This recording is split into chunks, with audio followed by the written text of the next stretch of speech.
Ladies and gentlemen, boys and girls, and children of all ages, as long as you are over age 13, because YouTube requires me to certify that my videos are not made for children under the COPPA guidelines, and I never, ever violate YouTube's terms of service. I'm having an absolutely wonderful start to my week right now at this moment. Just got back from DebateCon 2. If you missed my debate, I'll link it in the description, but I had an absolutely wonderful time. Special thanks to James, the host of Modern Day Debates, and his ridiculously oversized tattoo that he got for a lifetime supply of Subway. Seriously, look at this tattoo. This man flew to Vegas from his home in order to get it, in order to get Subway. Think about that. Think about his life choices. But I had a great time. I met some wonderful people, got to hang out with some wonderful people. I'm sure you've seen the pictures on Instagram. Special shout out to Ariel Scarcella, Melanie Mack, Lynn, Tony, Nuance Bro. All of you were absolutely wonderful, and Lila Hart as well, let me not forget you.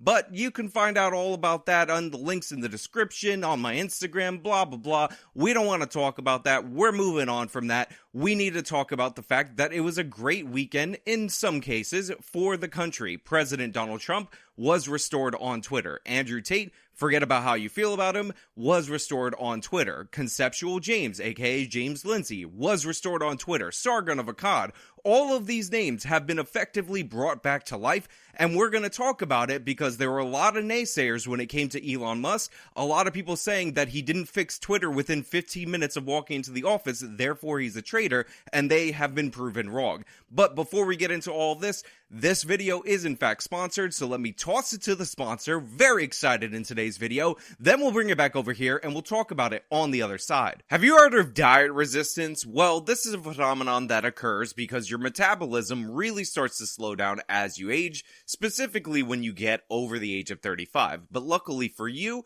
I have a bit of a cheat code for you. I have something that will aid you in your journey with the keto diet, and that, of course, is Keto with Justice. This amazing keto powder can help you, as it's helped thousands of people lose weight faster and get that off by prolonging a state known as ketosis. And the great thing about Keto with Justice is that you could actually try this powder for 60 days risk-free, and if you're not satisfied, send it back. Go over to ketowithjustice.com right now, and you could get it at 51% off. That's ketowithjustice.com, ketowithjustice.com. So as many of you well know, Elon Musk bought Twitter. It was about a $50 billion purchase, kind of a really big deal, and he decided that he bought it because he wanted to make it a more free speech-oriented platform. Well, I think it's very important for there to be an inclusive arena for free speech where all,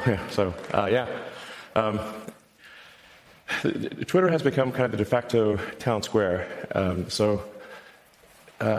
It's just really important that people have both the reality and the perception that they're able to speak freely within the bounds of the law. And people got a little mad that he wasn't bringing everybody back the minute that he walked into the office. They made a lot of rage-baity videos about how since Elon Musk was meeting with the former trust and safety team, meeting with organizations that advocate for censorship, that Elon Musk was going to turn his back on his ideals and end up becoming the new boss that's the same as the old boss.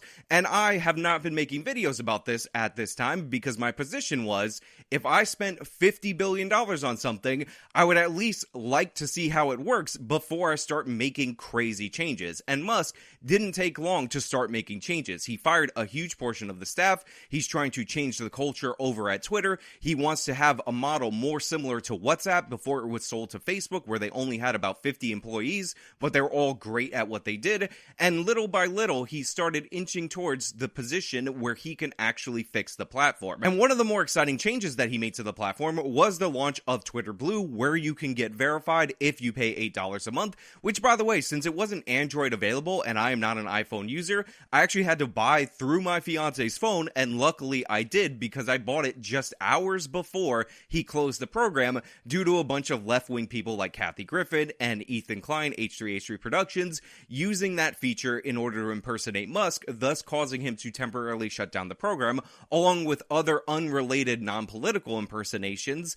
and that program has been set aside, but since I paid for it, since I got in, I was able to verify my account. Now, I know a lot of people think verified people are elitist, and in fact, verified people think verified people are the elite the most of all, but for me, this is absolutely crucial, because from time to time, when I would go out to events, I would meet up with people who said that they tried contacting me for interviews, or they tried contacting me for sponsorships, and I realized that because I could not get verified on Twitter, because Twitter verification essentially advantages established entrenched companies, I was actually losing money and opportunities because the people were actually messaging inadvertently people under the Twitter handles or under the name Sean Fitzgerald rather than my Twitter handle, which is at IamSean90. Go over and follow me on there. So I actually thought Twitter Blue was amazing, especially because the old verification regime was so biased and so tilted in the favor of the left wing. I mean, there are so-called journalists with 2,000 followers who get nowhere near the monthly reach that I get on this channel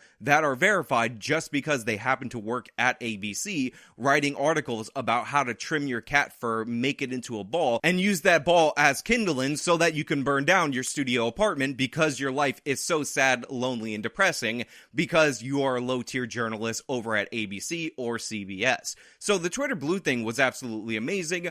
I can't wait for it to be brought back. Obviously, there were some problems with it, but whenever you're actually making substantial changes, obviously there's going to be some level of backfire. You know how many times a company has updated their product or something like that, and it's not worked out 100% well 100% of the time? Of course this happens. There are shakeups in companies all the time, but overall, in spirit, it was absolutely wonderful. Also, because Alexandria Ocasio-Cortez is melting down that you, the dirty plebs who pay $8, can end up in her verification feed, I think it's absolutely worth it. It just goes to show you how entitled these people are, even though the reason they're verified is because they're a member of Congress, and as a member of Congress, theoretically, you're supposed to communicate with your constituents. She's really mad that she can't have her elite club of only journalists and non-unverified plebs in her verification feed because you were able to pay the $8. But that was just the beginning, because Elon Musk has also restored a lot of prominent right-wing accounts that were banned due to the fact that Twitter's terms of service was heavily tilted towards the left wing, and they were trying to clamp down on opposing views in order to forward the agenda of the Democratic Party. Obviously, the most notable person on the list who was restored after a poll Elon Musk conducted on his own Twitter account is former President Donald J. Trump, who, by the way, of course, has not tweeted once on his account post it being restored, which is actually pretty funny because if you look over at his account, one of the last tweets on that account is him condemning violence in video form, and of course, that is the violence of the January 6th riot. Where were you January 6th? I was in a car dealership trying to buy a car, and then all of a sudden, when the car dealer man was trying to tell me that the frame damage was not a big deal, you just get frame damage from parallel parking, you should definitely buy this car at full price, even though its report says it has frame damage, I looked up on the TV and what did I see? I saw a Republic get frame damage. I saw democracy worldwide being threatened because January 6th was the worst day in American history, the darkest time for democracy. You know how the Washington Post says democracy dies in darkness? That's exactly what was happening on January 6th. It's exactly what did happen. Where were you January 6th? Where were you January 6th? Let me know down in the comments, down in the comments, down in the comments. Where were you?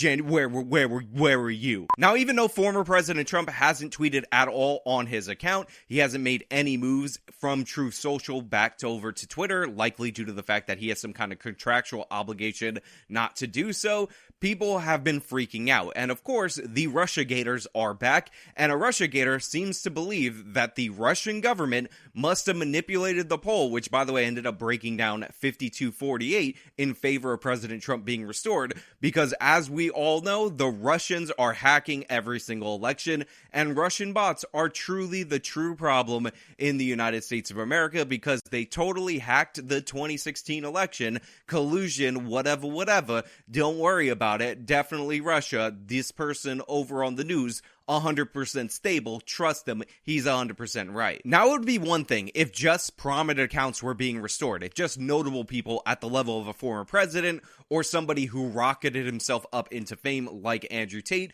got their accounts back, and the rest of us, the plebs, the people who were banned for reasons unknown and not a lot of media attention was paid to it, were left to stay dead in terms of Twitter. But that is not the case. Twitter is bringing back the accounts of YouTubers, independent journalists, all these different people that were banned without real justification under the old regime are all coming back to life one by one, and I'm 100% here for it. Savannah Hernandez, friend of the channel, we've talked about her from time to time, and I've told you to go over and subscribe to her YouTube channel, did finally get her Twitter account restored, the original Twitter account, which of course was banned after President Trump retweeted one of her videos for ban evasion. Needless to say, because that was her original account, she was definitely not banned due to the fact that she was actually a ban evader. However, her requests to get restored were to no avail up until Andy No, it appears, retweeted a call to bring her back, and now Savannah is back on the platform. Rakita Law, somebody that I don't know personally,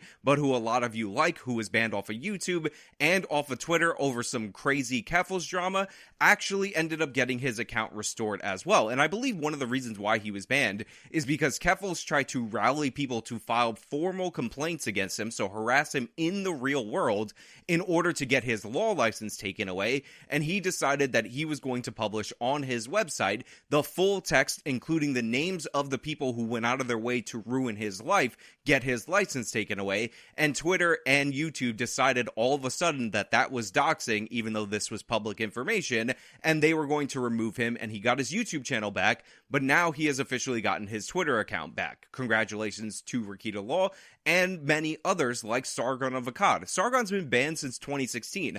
I don't even remember fully what he did in 2016, but guess what? His account has been restored, all the balance to the force has been brought back, and Sargon of Akkad shall be welcomed with good graces to the internet.com, back to the Discord, even though he was kind of already there as Secretary of Akkad. Also, I'm hoping at some point that Bering's original Twitter account will be restored. Also, his wife, I hope that her Twitter account would actually get restored. And I'm not saying her name on the internet.com because I don't want to get this video demonetized. I mean, honestly, yesterday was a who's who of people that I would never think would be restored to the platform, getting back onto the platform. James Lindsay, who I've met at Myth Informed events, absolutely wonderful, got himself brought back to life. Myth Informed, by the way, I'm hoping their account gets restored because they were actually killing it on Twitter, and of course that resulted in them getting nuked. And I believe one of the reasons why they got banned is because they were reporting on what goes on in classes that Ibram X. Kendi teaches, or speeches that he gives, to which he makes between $20,000 and $50,000 a pop. So everybody can hire this guy, and it can influence policy at the corporation level, at the nonprofit level, because he's promoting his so-called anti-racist agenda, but Myth Informed gets nuked off the platform just because they report on it. Speaking of reporting on it, Project Veritas also brought back to the platform. All of these different things are happening, and a lot of people should be eating crow because they immediately assumed that because Elon Musk didn't do it day one, because I guess a month was too long of a wait, then therefore he was a total traitor, he was a total scumbag, he was just somebody who was trying to convince us that he was on our side so he could spend $50 billion of his own money in order to disappoint us. And by the way, Elon Musk is being rewarded by the users actually returning. Twitter's usage is up at all-time highs. They keep breaking records because everybody in the media is melting down that their favorite control platform has been handed off to Elon Musk, and that's all to the good for him, because if everybody's talking about one of the lowest ranked social media companies in comparison to YouTube or Facebook, then that's generating the attention that he needs, and that's going to force advertisers who Elon Musk, give him credit, is standing up to, back to the table. Now, all is not good in the world of Elon Musk Twitter. All of his decisions I have not fully agreed with, and there's one in particular we're going to talk about in a minute, but I do want to point out that there is a chance that Apple may be striking against Elon Musk, trying to remove Twitter from the App Store, because this is what they do when they realize that the market forces on their own can't force you into compliance with censorship. So we might actually see Apple blocked Twitter from being downloadable on iOS, which is absurd in every possible way, due to the fact that Apple ideologically disagrees with Elon Musk. I think this is ridiculous for a number of reasons. First and foremost, Twitter has always unusually prioritized Apple iPhone over Android, so people who are really serious about using Twitter overwhelmingly favor Apple products, and for Apple to knife them in the back, as it looks like might actually be coming up, is absolutely shameful. But one of the things that is so great about Elon buying Twitter, of all places, is that Twitter is used primarily by the mainstream media, and a bunch of these people have the Apple iPhone so that they could use it in the most effective way. So the most affected people, and by the way, Twitter will be among that, and make no mistake, Apple is huge in the United States, not as huge worldwide, but it's still a significant portion of the market share, would be the very journalists who love Twitter the absolute most. So maybe we don't get the deplatforming from Apple. Let's hope that's not the case, but it looks like behind the scenes they are making moves in order to strike against Twitter, and it wouldn't be the first time that Apple did something like this. So, as you guys might have heard from other people on the internet.com, among those being restored to Twitter is not one Alex Jones, and I think Alex Jones should be restored to Twitter because the reason why he was banned from Twitter was because he confronted Oliver Darcy over at CNN at the time. I don't know if he's still there. In real life, called him a rat face because Oliver Darcy, according to Alex Jones, was trying to get Jones deplatformed from Twitter. And guess what? This was 100% true. Oliver Darcy is a huge advocate for deplatforming people that he disagrees with. So Alex Jones was essentially banned from Twitter because he confronted somebody because that person was working to get him banned from Twitter. And remember, this was after Alex Jones, about a month after, was banned on all the other platforms, which, by the way, was something that was driven heavily by one Oliver Darcy. So people asked Elon Musk to bring Alex Jones back, and Elon Musk said no, and I'm going to read you his reasoning, but also a very rarely salient point from one shoe on head, because I like to give credit where credit is due. So in response to bring back Alex Jones, Musk typed the following: "My firstborn child died in my arms. I felt his last heartbeat. I have no mercy for anyone who would use the deaths of children for gain, politics, or fame." Now, I actually went over the absolute worst portions of Alex Jones' statements in a whole separate video where I talked about his case and the default judgments against him. And even though I played the absolute worst statements that I would not have made about that case, I came to the conclusion that every single statement was defensible under a defamation law. Every single statement was defensible in terms of harassment. There might have been some that you could have taken to the trial phase, but for the most part, the things that are put on Alex Jones are just not the case. Did he, in fact, spread the Sandy Hook conspiracy? 100% he did, but was he the primary driving force behind this? No, and the fact that he was being held responsible for the actions of other people, and the fact that people who were not even named by Alex Jones, including an FBI agent who Alex Jones never mentioned, were able to sue and able to get default judgments due to the fact that the courts demanded so much discovery from Jones, and Jones says he didn't have it, although, you know, who knows about Alex Jones, but let's just go with that for a second. That is insane, and the fact that he was billed almost $1 billion in compensatory damages in the Connecticut default judgment, and that doesn't even include the punitive damages, which at one point could have gone up based on the multipliers on the compensatory damages to $2.5 trillion, is absurd. You're basically trying to kill this guy, and by the way, the lawyer for the case, at least the default case in the state of Texas, made that position clear. His goal is to ruin Alex Jones's life. What do you think he deserves at the end of this road? To no longer be in public life, right? Like, I don't... People have been like, oh, you're out to destroy Alex Jones. I don't want to destroy him. I don't care. If he wants to work at Safeway or manage a Sprint store, I don't care. I feel the right amount of justice is you should not be able to commercially market yourself as a public figure anymore. Like, you should exit the American stage. That's what I think is the correct result. Or at least, that's what I think is the most utilitarian good result. But the money's not even really the question for me. The question is, will this suit be successful at stopping him from being on the national stage?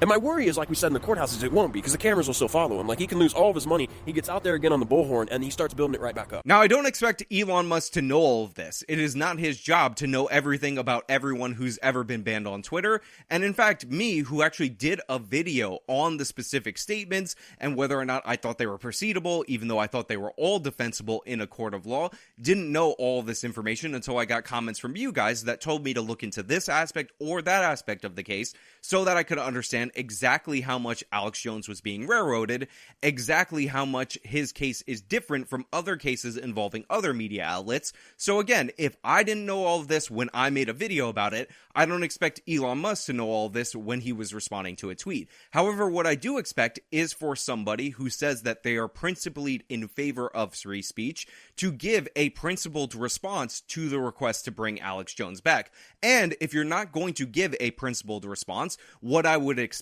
is for you to at least give me a compelling, practical response. Now, what do I mean by that? Well, it is undeniable, and even Alex Jones will admit this, that Alex is toxic at the moment. Advertisers run away, and there's all these pressure campaigns in order to keep him off every single platform on the internet. This is one of the reasons why, and I give credit to Alex for this.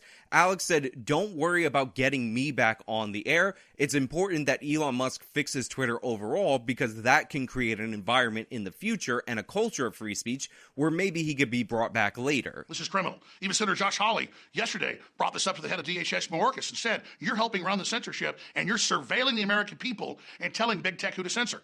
So Elon Musk has the EU threatening him not to bring back Alex Jones and Donald Trump. He has DHS behind the scenes with a bunch of moles inside his organization. There's a question right now on whether Twitter will even be able to continue on to the future because all of the sabotage.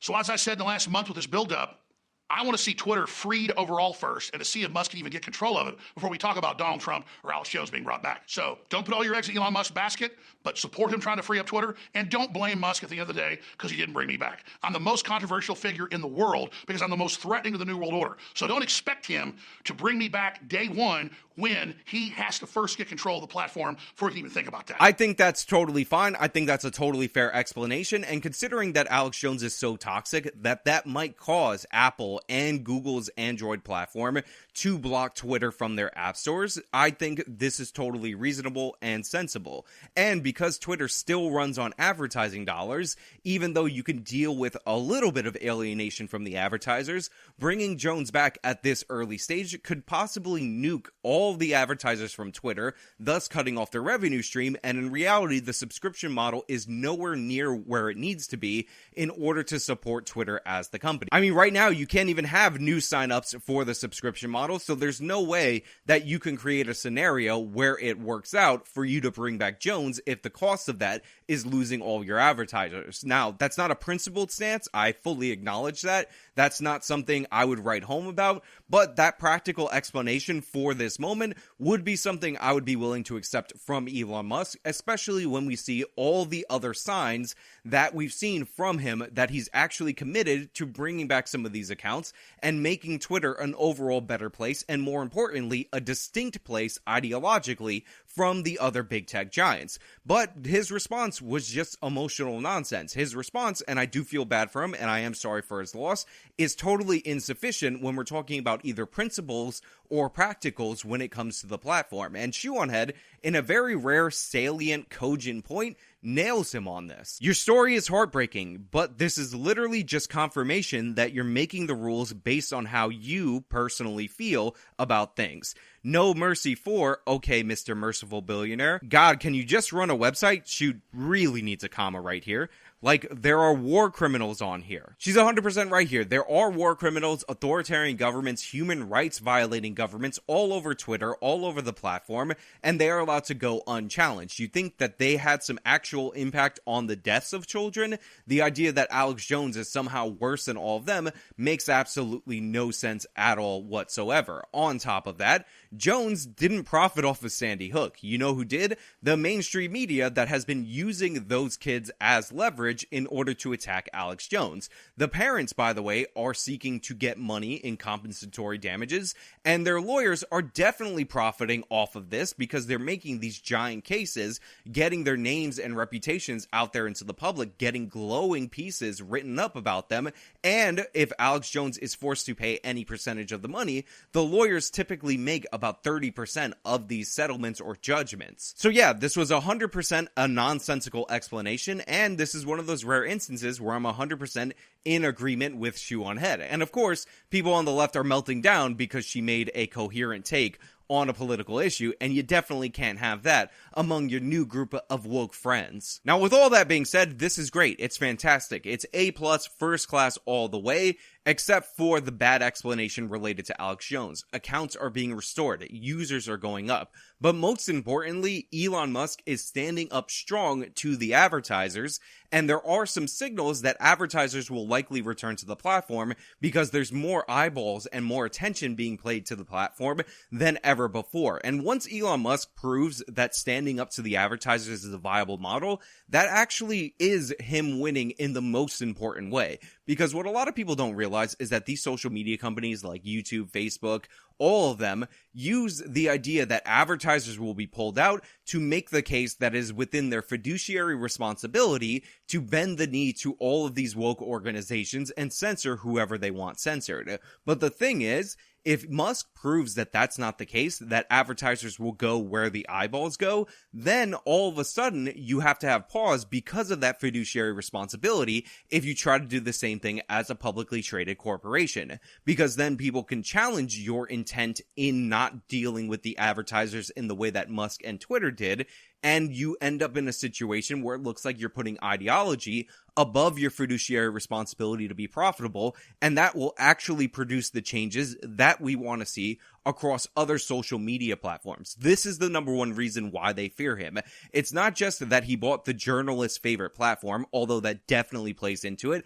It's the fact that he's standing strong against the advertisers, and if he can prove that this is a more profitable model, that's going to lead to other companies being forced by law, according to their fiduciary responsibility, to follow suit. Remember, despite what anybody tells you, when the adpocalypse happened, when YouTube gave in to all the advertisers and the pressure from left-wing groups and started demonetizing people, started banning people, YouTube was responsible for over half the video views in the world. They got billions upon billions of views.